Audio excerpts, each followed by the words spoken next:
Seguimos hablando de antropología y lógicamente la antropología nos lleva a la ley y a la constitución de la que hablábamos ayer.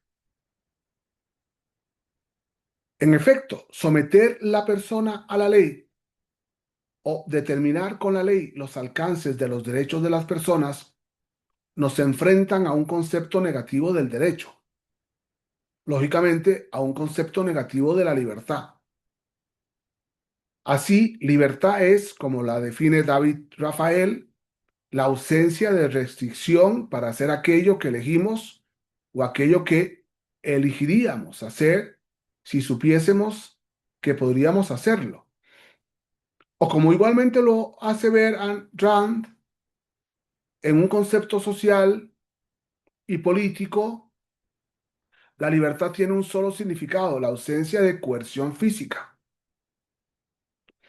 Cuando la ley es alcance y límite del derecho, se concluye que en la aprobación de las constituciones y documentos internacionales sobre derechos humanos no hubo una clara comprensión de la naturaleza de la persona humana como no la hubo desde la libertad.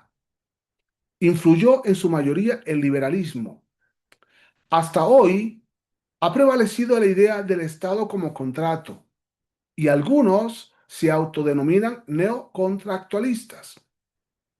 La ley es la que define los alcances de la libertad y esa libertad, aún hoy, en el siglo de la inteligencia artificial y de las redes sociales y del Internet, aún hoy, la ley es la que define los alcances de la libertad. Y esa libertad es derecho individual que parece ignorar la sociabilidad natural de la persona humana. No se entiende la libertad como potenciación de las cualidades personales, las delimitaciones del derecho en busca de la fortaleza del propio derecho o de los derechos anejos que resultan claros límites a la libertad. Me parece que una definición negativa de la libertad coloca al Estado en un papel de regulador de restricciones.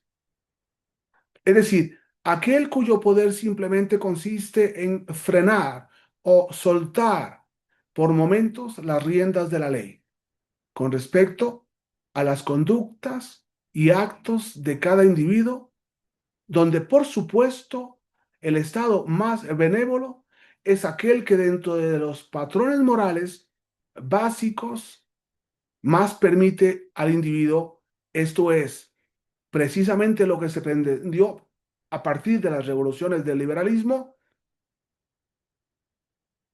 que la ley limite, que el hombre sea libre bajo las limitaciones de la ley. Por eso la voluntad de un legislador, ha dicho Álvaro Dors, no puede obligar moralmente las conciencias individuales, sino que a éstas solo puede obligar la regla moral personalmente aceptada. En consecuencia, sigue diciendo Dors, la ley por sí misma no obliga moralmente.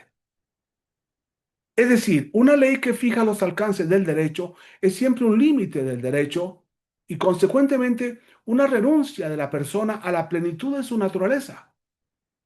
Si bien se dice que el hombre tiene cada vez más un margen más reducido para elegir y decidir, no sabemos si ese margen se ha reducido objetivamente, si el hombre quiere reducirlo o ambas cosas simultáneamente. Es decir, saber ya hasta este punto llega la confusión si el hombre es tratado como una cosa o prefiere ser tratado así. Cuando un grupo de expertos, también en la Suprema Corte de Justicia y también en la Corte Interamericana de Derechos, considera que el sexo biológico ya no es binario y luchan para que en los tratados internacionales y en las leyes se sostenga ese criterio contrario a la persona en su individualidad y en su sociabilidad, entonces es difícil saber ya hasta ese punto llega la confusión si el hombre es tratado como una cosa o prefiere ser tratado así. Lo estamos achiquitando. El siglo XXI es un siglo en el que la inteligencia artificial nos permite expandirnos a todo el universo y sin embargo algunos legalistas quieren reducirnos a cosas limitadas porque nos quieren hacer creer que nos crearon y para qué nos crearon. Peor todavía, que la ley nos creó y para qué nos creó la ley.